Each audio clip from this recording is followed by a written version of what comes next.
WPS text bold after click slides.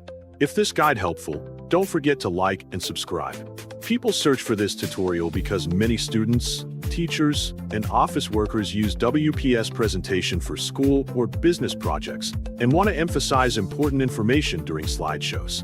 Turn on your computer and open WPS Office from your desktop to begin the process. From the main menu, launch the WPS presentation application so you can work on your slides.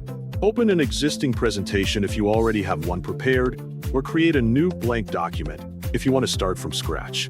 Once your slide is open, write the text that you want to display in the presentation. After writing your text, carefully identify which words or sentences you want to apply the bold animation effect to during the presentation. Next, block the text by highlighting it, or simply select the text box that contains the text. After selecting the text, search for the Animations tab located on the top menu bar of the program. Click the Animations tab, then click the Animation drop-down menu to view available effects. Look for the Emphasis menu and click its drop-down option to open additional animation choices. After opening the drop-down menu, you will see many animation options that can be used for text effects. To create a bold effect, choose either the bold flash animation or the bold reveal animation from the list. Select the bold animation style that best matches your presentation needs. Once selected, you will immediately see a preview of the animation on your slide presentation.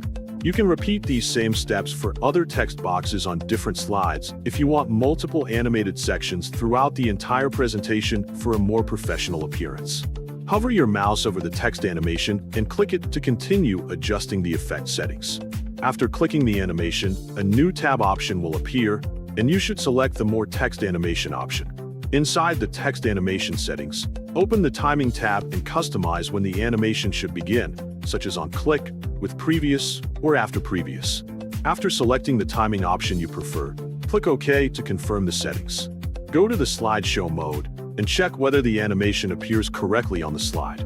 Finally, save your document so all the changes you made will remain stored properly.